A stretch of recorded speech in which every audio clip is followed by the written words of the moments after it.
Ladies and gentlemen, welcome back on the mic with Mike. It is the premier business radio program in the area. I'm your host, Mike King. I appreciate you being here with me. The views expressed here are mine. I have no connection to, support, of agreement with any other host, information, or ads on the station. I don't work for the station. My program just airs here on a daily basis. So join me as our cutting edge show. We uplift the community and showcase RVA in a different way. The sounds you're listening to are emanating from the fabulous Hilton downtown at 5th and Broad Street. We're here on Wednesdays, talking to all the game changers in the area. You can follow me on social platforms at hashtag on the mic with Mike, as well as hashtag Mike King Biz. So we'd like to thank our good friends here, Dasha and John here at the Hilton. They take care of us. We're here as part of the Mike King Biz Radio Network. So it is my honor. We are bringing to you Lacey she is from the Symphony, Richmond Symphony. Welcome to the program, ma'am. Thank you. Thank you so much for having me. I'm very happy to be here. Alrighty, I always say to folks, this is a business show. Let's get your 30-second elevator pitch. Who are you and what do you do? Sure, I'm the executive director of the Richmond Symphony, and the Richmond Symphony performs and educates and connects with our community throughout Richmond using music. Okay, but you guys do it. There's music and then there's a symphony. So it's for you guys to do things sort of in a way, people look at it as stylish and elegant. Let's talk about, what was your start in the symphony? Well, I got my start in band, actually. I was in band too. Yeah? For people who had never been in band camp is cool. For people who are not in band, band camp is awesome. What it does is you're with fellow bandmates and I was in the marching band. I wasn't very good. I used to play the clarinet, but then it wasn't cool enough and I moved on to the saxophone. Oh. I know, that's a really cool instrument, the saxophone. So what did you play? I played the French horn. Okay. And I played mellophone in the marching band. Okay. I was the drum major of the marching band for a year. Okay. Love football. Band is better, like band competitions. Yeah. So people have their view and their idea of the symphony. Let's talk about what that means. And you as the executive director, what is your mission there at the symphony? Our mission really is to connect our community with music and music education and to make music a central part of the lives of everybody living and learning in Richmond. So Richmond is really a creative town. Have you always been a creative, besides music? Are you creative? I would say I'm not a creative, and that's probably why I'm on the executive side of the company and not on the artist side of the company. I'm more spreadsheets and strategy and less creativity and performance. So your history, and so you from California, you did a lot in California. I worked in California for 15 years.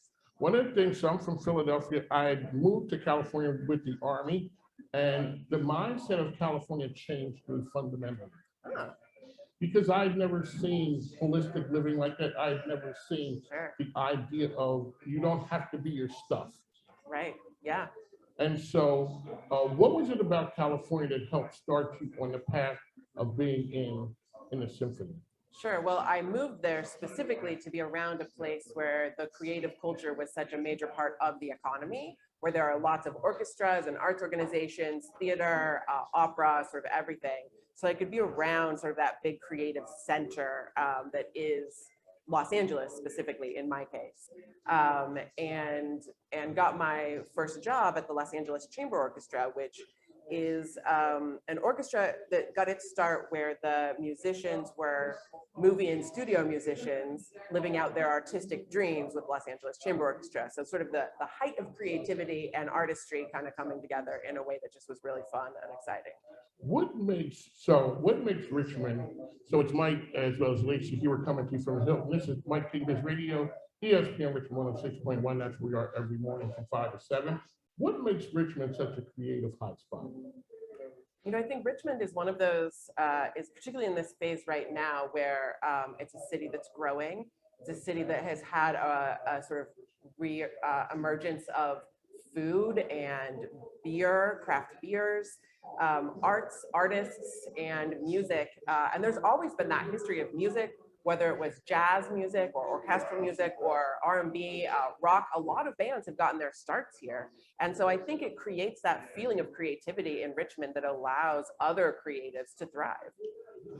I asked leaders of organizations this, what did you learn coming through COVID that the chamber, that you guys, the symphony had done that you never did before and you figured, oh, this kind of works? Absolutely. Yeah, there were a lot of learnings out of COVID for us.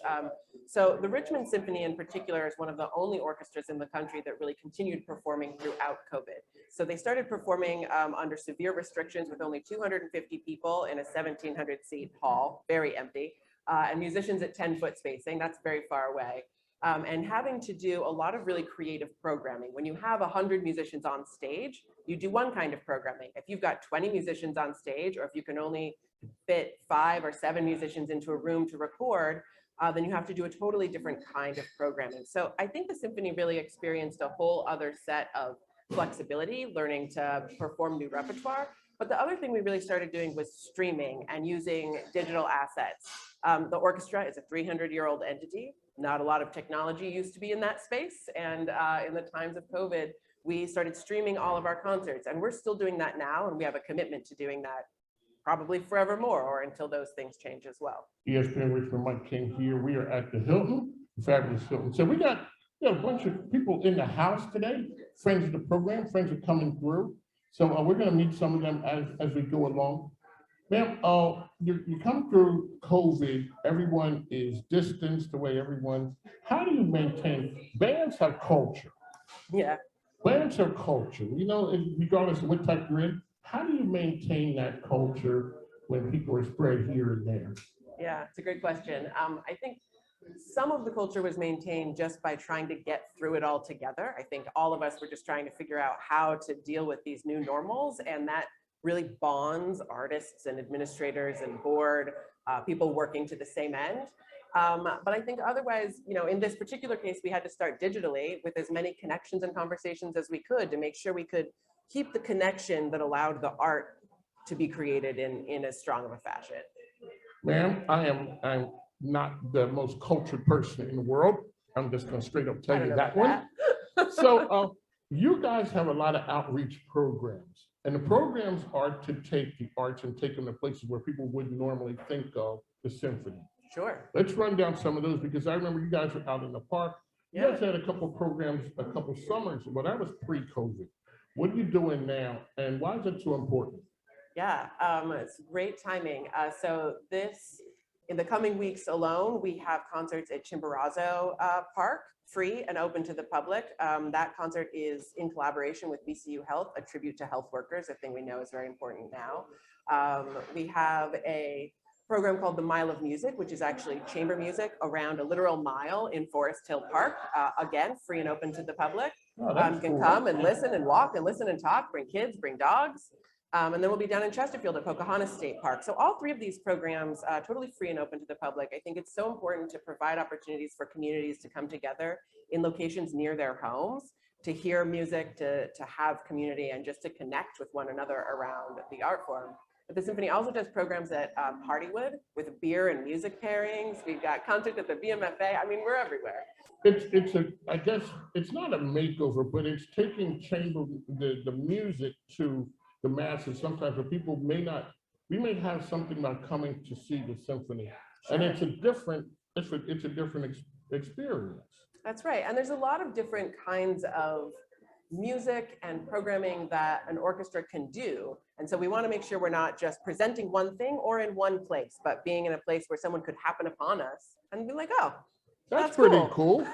Exactly. Because, and now, so when you guys are reaching kids and you're dealing with younger people, sure. Let's talk about when you see the light come on and the magic happens. Yeah, it's pretty amazing. So we have a lot of education programs in the schools and in our concert hall, as well as youth orchestra programs where kids come together and perform coached and different things. But there's really nothing like that, the child's sort of first opportunity to connect with music, or finding that instrument that's perfect for them, that they've got a spark, whether it's band or orchestra, whether it's singing, or even if it's a guitar, anything that sort of brings music to their sort of hearts and their lives, I think changes the way they see the world.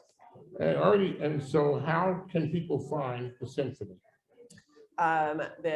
We are present on all things social media, and our website is richmondsymphony.com. We've got concerts all the time, all different kinds, something for everybody, whether it's movie music, regular classical music. We've got Pop's program. We'll be doing a program next year with Butcher Brown, just a wide variety of things. So check it out. I'm sure there's something you know and love and something you'd love to discover. When you, as the person who's in charge of the symphony, how do you set culture, like a good culture? Business culture, like in our organization? Yes. Yeah, so we've got a staff of 25 people and an orchestra roster of 70 regular employees, plus extras that come on when we need them. And setting culture is really important. And we do it through various learning opportunities in our organization, as well as connective staff and team meetings, goal setting, and then those all important sort of professional development opportunities where we also get to get out of the office and go do some planning and strategizing and connecting in a park or in a cool space. So the symphony is a nonprofit? It is a nonprofit. Alrighty, ma'am. This is the part of the program where you get an opportunity to show some love to your sponsors. People help, because I always say changing the world ain't cheap, easy, or free. Yeah, that's true. And so one of the things that has to happen is sponsors and that people have to help you guys stay afloat. Also, you volunteers. Volunteers play a big part. Let's show some love to the volunteers that you have out there. Very much, absolutely. Nothing we do could be done without our volunteers, our corporate sponsors, our individual donors, our subscribers, our community partners. I mean, there's so many. See, that's how you do it. You know, it's like you throw it out to show some love. Okay, well, we have a number of people. Well, we'd like to thank you for coming on the program. On the Mic with Mike, what we do is we give you guys an opportunity to tell your story. It's a great story. What we're helping you do is get the story to the masses. You guys are doing some outstanding things. So let's go down where people can find you again and the things that are happening. Absolutely. So the easiest place is at our website. That's richmondsymphony.com. We're also on Facebook, Instagram, or Twitter. You can find all of our concert listings in any of those places. So when people come to you and say, "Hi, my name's Mike," and I say, "Where do you work?" What's the look on people's face when you tell them where you work at? Often a look of surprise and sometimes excitement and occasionally confusion. There are a lot of people that are like, "That's a job?" Exactly. Yes, it is. Yeah, it is, because a lot of times it's a passion that people have, but it's also a thing where people don't understand what it takes to run an organization like that. You guys are putting on quality, programming, helping the kids, the next generation. You have people living out their dreams. How did, really quickly, one of the great parts about having your own radio show is you can think of things. How did the musicians make it when you guys were coming through the pandemic? Yeah, so one of the amazing things about the Richmond Symphony so I've only been here since December of 2020. So I came mid-pandemic. You came smack dab in the middle of the pandemic. So I have to give all of this credit to our board of directors and the team that I have now, but the Richmond Symphony did not furlough or lay off any musicians or staff throughout the pandemic. Really, we're able to maintain the work that we did with them. And it was a really collaborative effort with the musicians to make sure that we could do new and creative programming to make that possible. So it was hard for them because not all of them get their whole salaries through the Richmond Symphony, and they lost a lot of work in other places. But they were able to maintain their work with us, and that was really an important part of what we were able to offer. So musicians work for the symphony? Musicians work for the symphony. They are highly trained, employed. You know they're highly trained. Oh, so I don't just think that I'm very good and then I go to the symphony and I try out. No. It's not like that. It's not like that. We have a very strict audition policy, and it's pretty tough. Often, for a recent audition that we had for Principal Tuba, we had 140 applicants, and they get a very short time period to show their skills and demonstrate their abilities. And I bet those 140 were very good. Very good. All of them. All of them. Yeah. 139 of them came away sad. That's right. Okay. All righty, ma'am. That's okay. So what do you tell them? Go back and try again? I mean, they are used to it. It's a sort of the world of the musicians to do lots of auditions and wait for that magical moment where their skills and our needs match and they get the job. On the mic with Mike, the best business radio program around. We'd like to thank you for coming on the program. You got a home now, so anytime anything is happening out there, feel free. I mean, we support all the nonprofits that are out there.